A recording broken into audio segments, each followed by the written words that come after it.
All right, then. You wanted to know more about how to set up your diet to lose some weight, and I'm going to attempt to give that to you. Hey, you, how's it going? How are you? It's AD Roundtree. Welcome to this, your Thursday edition of the show. Yeah, Thursday.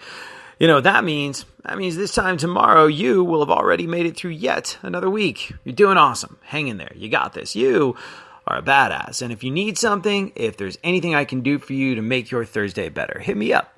I'm here with you. I'm here for you. At ADSXE. It's where you can find me on Instagram, Twitter, and Facebook at ADSXE. Put it in your phone now in case you need it later. So there's no two ways about it. I did not set out to do a health and fitness podcast. First and foremost, disclaimer, I'm healthy and fit, but I'm not that healthy, not that fit. I know a little bit about what worked for me. I am not in any way, shape, or form qualified to dispense any kind of advice. I'm not a personal trainer. I don't know the first thing about a lot of things when it comes to health and fitness. But, well, I started up this podcast to talk through the things that we were all going through. If you have an obstacle, if you have something in the way, if you have a problem, if you have something in your life that you're trying to get over that seems insurmountable, well, I figured you, me, all of us, the people listening, could talk things out. I'm not qualified to dispense advice in any area of life. In fact, there's been a lot of things I've done where I screwed up pretty badly. And there's been a lot of times where I'd say, see that thing I did? Yeah, you should do the exact opposite. That did not work out. However, I do know that when you talk about it, whatever it happens to be, things get easier. And I think it's valuable to talk about pretty much anything that's on your mind or on my mind. And we'll get each other through.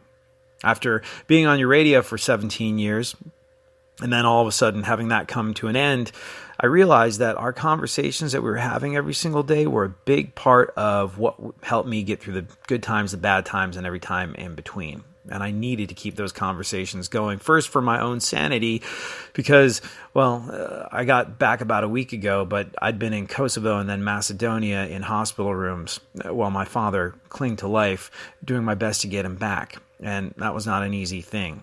Your conversations, your support, the love that I felt from people that had been listening to me all over the country, especially in Houston, Texas, where I used to be on 94.5 The Buzz, all of that really, really made a difference. And thank you for that. So I wanted to keep these conversations going, first and foremost for my own sanity, second of all because I love the conversations we have, and then because, I think they really help. They really help what you, me, all of us are going through. And I didn't set out to do a health and fitness podcast by any stretch of the imagination. Like I said, I'm really not qualified. But I got a message from a guy called Rob the other day saying, I know you can help with my problem because I've seen you do it. I saw your before and after picture on Instagram. And he's right. I was fat. Now I'm not fat. And he wanted to know how I did that. We talked about it yesterday. And we talked about the fact that basically it's calories in and calories out. At least it was for me. There's all sorts of ways of, setting up a diet, but I think it all has to do with whether or not you're burning more calories than you eat. I think the smart fitnessy gym bro types would call it a calorie deficit. And we talked about setting up your life so that you're living it in a bit of a calorie deficit so that you are burning more than you eat, and for energy, your body starts to go into some of its natural reserves, i.e. the spare tire, i.e. wherever it is you're carrying a couple extra pounds of fat. And I talked about using Myfitnesspal to set up your diet, and I talked about finding your base metabolic rate. Now, just to reiterate, the amount of calories you burn in a day, the vast majority of that will come from just existing. Like if you were to lie there in bed, motionless, sleeping, your body's natural processes would be what burn through the majority of your calories in a day. Everybody has what's called a base metabolic rate, which means how many calories you burn just by existing. Forget walking around, forget all the other things you do during the day that expend energy, forget any kind of exercise that you're doing. And for a lot of people, that's a hard number to define. There's a zillion online calculators that can help you do that, and they have varying degrees of accuracy. And you really kind of have to play with it a little bit, try and sort of figure out what that is. and then adjust accordingly by looking at the scale and seeing whether or not it's moving up or down. And like I said, there's a lot of online calculators that can help do that. But I got so many questions about it that I thought I'd share with you a simpler way to figure it out. Now, all of this stuff, unless you are like an athlete in training, unless you're like a fitness competitor getting down to the nitty grit in the last couple of weeks of your training before you go compete, all of this stuff is kind of, it's rough. It's an estimate. You're trying to be in a ballpark consistently to get where you're going.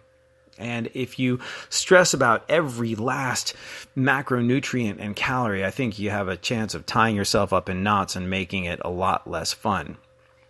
So a lot of people are like, what online calculator do I use? How do I know what my base metabolic rate is? And I got so many questions about that and about something else, intermittent fasting, that I will, I figured I'd address it on this show. We'll move on to other things. This is not a health and fitness podcast, but this definitely seems to be on a lot of people's minds right about now. And by the way, if it's on your mind right now, I think you are right on schedule. I said it on yesterday's podcast, but if you are trying to drop weight and get in shape, a lot of people have a mad dash in sort of like, May, going, oh my gosh, swimsuit season is right around the corner. I got to lose 50 pounds in 30 days. And guess what? It's probably not going to happen unless you do something wildly unhealthy or have surgery or so. I don't know. But I think slow and steady wins the race, and consistency wins the race. So if you are trying to get in better shape in time for the summertime, now in January is the time that you should be thinking about this. All right. So by the way, I have an email that I put together with all this stuff. A lot of people have been asking for it. If you would like it, just email me. I'm here with you. I'm here for you at gmail.com, and I'll send it out. And it's basically everything we're going to talk about now, but written down so it might be easier to follow. Okay. Diet. If you are trying to drop weight, this is a lot more simple than everyone makes it.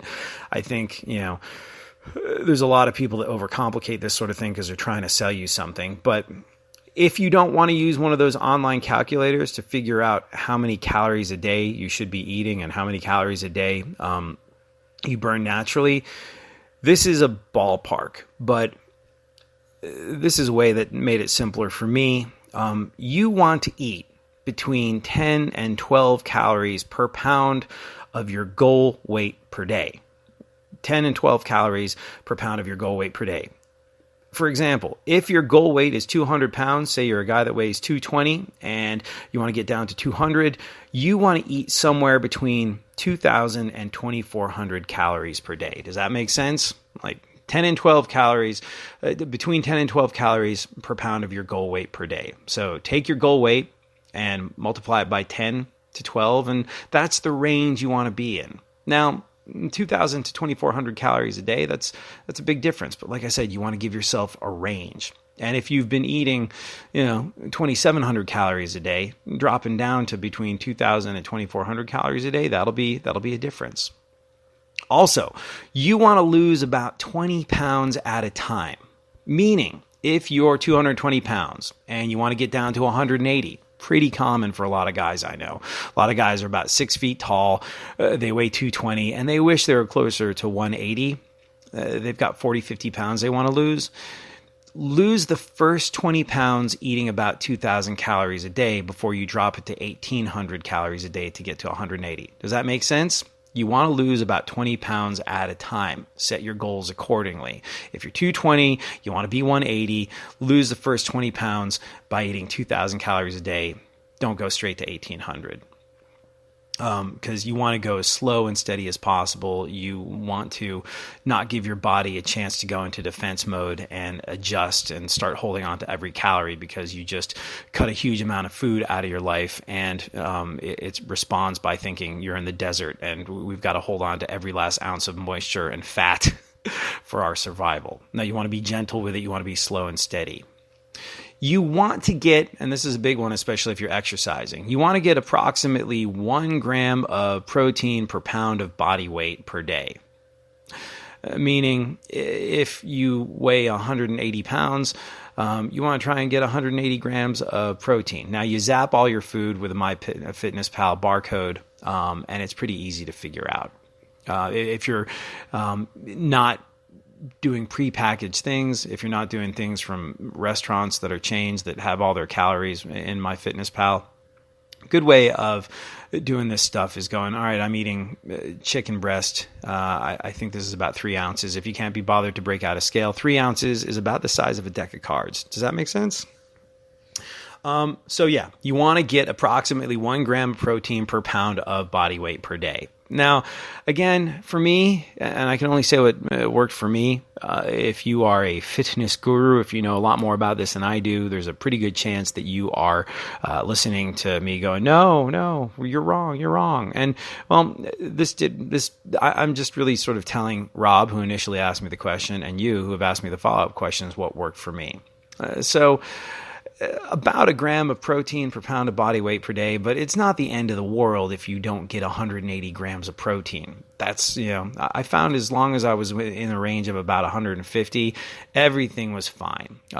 This is especially important if you are exercising at the same time and trying to build some muscle. You do need protein to build muscle.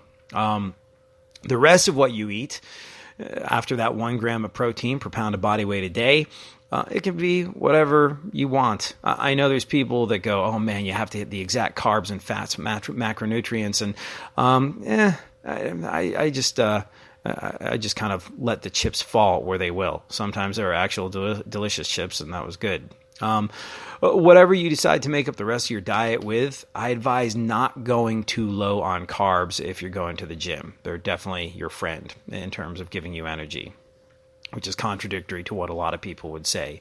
So you want to track your calories and protein in the free Myfitnesspal app. It's kind of a pain to begin with, but as it learns what you eat, it becomes very easy, and it's a good way to really pay attention to what it is you're putting into your body. Don't stress about going over on calories a little bit here and there. You're really aiming for like a weekly amount as opposed to a daily amount, meaning like if you're trying to eat 2,000 calories a day and you wind up eating 2,500, well, eat a little less for the next 2 days. And if you eat, around the range of calories you're supposed to in a week, then you're in good shape. I would also allow yourself 1 free meal a week to make the whole thing enjoyable. You don't want a bunch of your friends saying, hey, we're all going out to our favorite restaurant. Do you want to come? You're like, no, I have to track everything, and this is not fun. And you're less likely to stick with something if it's not fun. So I'd allow yourself 1 free meal a week to make it enjoyable, especially over the holidays. Don't have like a cheat day where you eat everything you want in a day, or a cheat weekend, but allow yourself a weekly free meal where you don't think about it.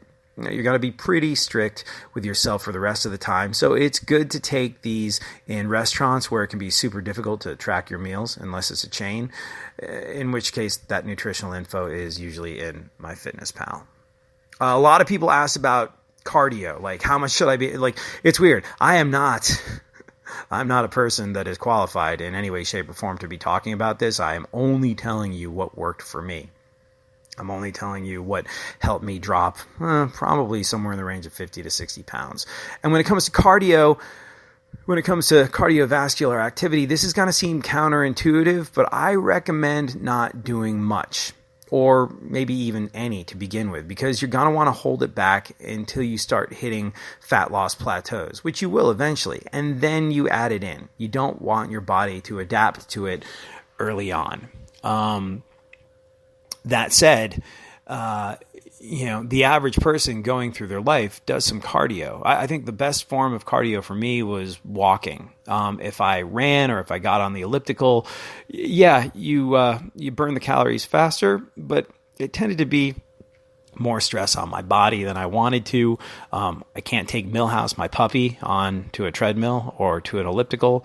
But if I just take a longer walk with him, that kind of got me where we're going. And I didn't get, tired out and worn out. It just, you could do entire shows on the benefits of walking. It's really good for you. It's good for your state of mind. It is good for your joints, your body, your overall functions. I think it kind of sort of like releases your body's, this is not science and I don't know what I'm talking about, but I've heard that walking does really good things for your joints in terms of keeping them lubricated. It's the old expression, a body in motion stays in motion, and walking is a really easy, gentle way to burn some calories and stay in motion. It was interesting though. If you are like me, when COVID happened and we all started working at home a lot more, like I noticed during COVID, I was like, I'm eating the same. I'm exercising the same in terms of weights and stuff, but I am not. I am not as toned as I once was. What's going on? And jump on the scale. Oh, I put on 5 pounds. I put on 10 pounds. I put on 15 pounds, and I realized that throughout the course of the day, when I was going into an office, going grocery shopping as opposed to having groceries delivered, when I was, walking down the street to get a sandwich for lunch or something like that, I was, racking up around 5,000 to 7,000 steps a day. When I started working from home, it was less than 1,000. It was very, very still. So you do want to move. And naturally, I think we as people, before we started working from home, probably took around 5,000 to 6,000 steps in a day. So you don't want to do cardio aggressively to begin with. You want to hold off on that until later. And I recommend just increasing the amount of walking that you do. That way your step counter can factor it into Myfitnesspal, and there you go. So yeah, that's it. Diet and exercise. Get a good digital scale. I got one of those Renpho digital scales for about $25 on Amazon. It measures, your body fat and your muscle mass. And so it helps you keep track of where you're going. Weigh yourself every day. Don't freak out if the scale doesn't move or if the scale moves up a little bit here and there because you ate some pizza and drank a soda and now you're retaining water. You just basically want to see the scale move in the right direction a little bit at a time every week. And there's going to be some weeks where you get stuck. I lost about a pound a week for a year, equals around 50 pounds. And during that time, there were some fluctuations. There were times when I went up a pound or two, times when I lost 2 or 3 pounds in a week, times where I only lost half a pound in a week, but it averaged out to about a pound a week. You want to go slow and steady and make it an easy, enjoyable process to the point where you get to, summertime and you see some real noticeable differences in yourself. So there you go. Oh, by the way, if you start exercising and dieting in the same week, if you start lifting weights and stuff, as many people do this time of year, don't get freaked out if you don't see any weight loss to begin with. Your muscles are going to start filling with this stuff called glycogen when you start exercising with weights, and you're going to be putting on some muscle weight to begin with, especially if you haven't been in the gym for a while. So you will, I think, see, especially if you start exercising with weights, a slow start to this stuff. Don't worry. Don't get freaked out. Give yourself time. Pay attention to the scale, but don't get freaked out by it. And just, aim to start losing about a pound a week. There's a lot of people that ask, okay, if I burn 2,000 calories a day, how many calories should I set my diet to? Meaning if your body's natural process plus the steps you take equals 2,000 calories, where should you be? I would go slow. I would aim for about 200 calories less every single day. And, just pay attention to the scale, watch where it goes. Don't get freaked out by it. But if after, 2-3 weeks, you don't see any noticeable changes, maybe think about dropping your calories down a little bit more. And the other question I got over and over again, it's kind of crazy. Like we talked about a bunch of stuff on the podcast so far, and health and fitness, I guess around the beginning of the year, is something that's on a lot of people's minds. So I got a lot of questions about this stuff. It's all in an email I can send you. If you want it, DM me on Instagram at ADSXE, or you can email me. I'm here with you. I'm here for you at gmail.com. And everything we just talked about is written down and pretty easy to follow. So yeah, there's that. The other question I got over and over again was intermittent fasting. Have I tried it? Does it work for me? Should you try it? Here's the thing.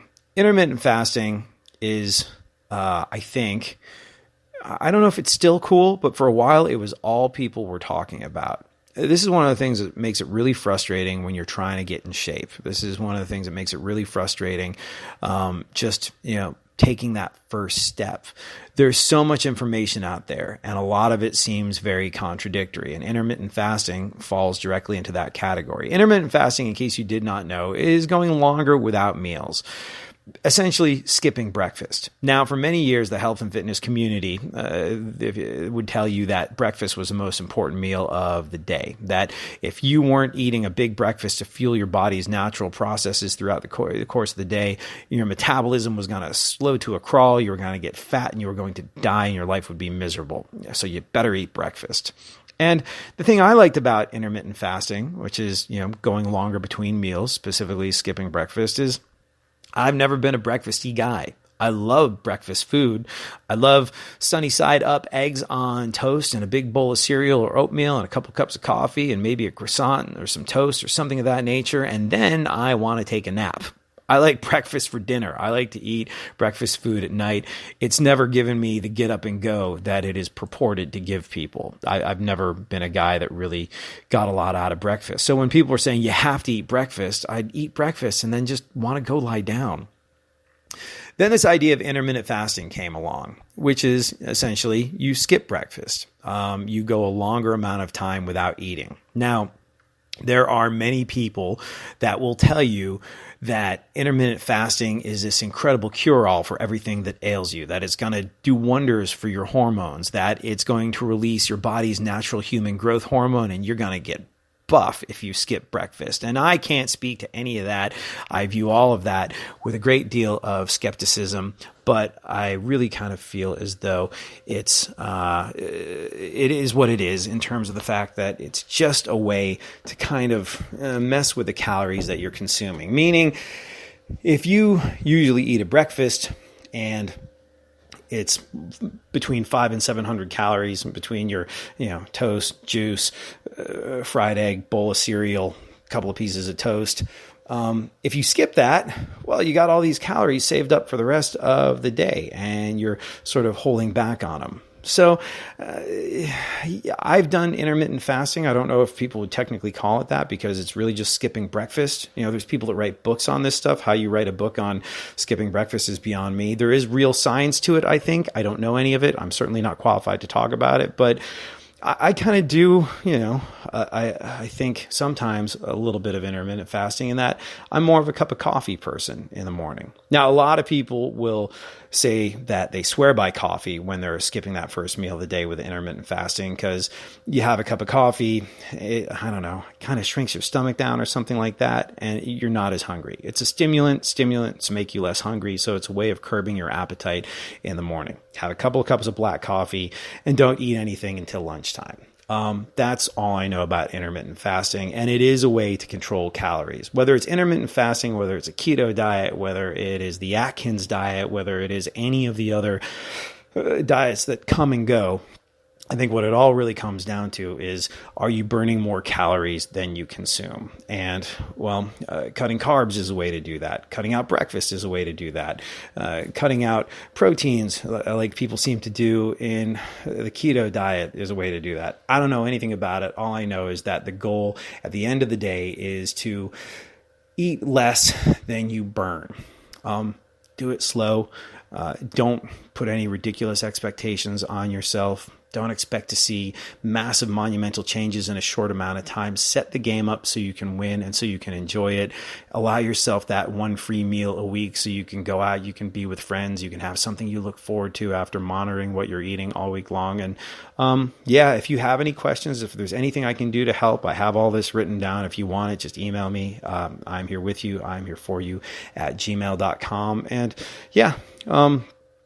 good luck with all this. I think it's so important. I think that taking control of your health and your fitness is an important thing to do because you want to live a long, healthy, happy life. You want to get the most out of life. And this is a big part of how we do that.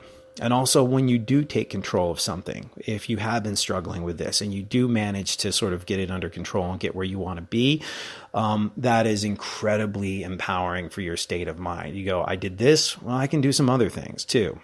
And it's one of those things where it's frustrating because nobody can do it for you, but also once you've done it, nobody can take it away from you. And I got to tell you, ironically, about 5 years ago, my father needed a pacemaker battery replacement, same as the one that we just replaced a couple of weeks ago. And he was in much better health at the time. He just knew he needed this procedure. I went out to see him in Austria, where he was living. I took him for the procedure, helped him through all that. And it wasn't that big of a deal, but it was 3 days in hospital. And during that time, my father, with congestive heart failure, who was in need of a pacemaker battery, looked at me and went, you need to lose some weight. You don't look great. You don't look healthy. You need to take care of yourself. You need to sleep and you need to eat better. He said these words to me. He knew I was burning the candle at both ends work-wise. He knew from looking at me that I wasn't looking after myself. And he was really the one that I think motivated me to do it. I knew from looking in the mirror that things were not in a good place. I knew from stepping on the scale things were not in a good place. But it was my father saying, please look after yourself, that ultimately made me decide to make these changes. I love you, Dad. That is it for me. Thank you so much for hanging out. Thank you for being a part of my radio family. As always, this time that you and I spend together, it's the best part of my day every single day. I'll be back tomorrow. We'll do it all over again. Later.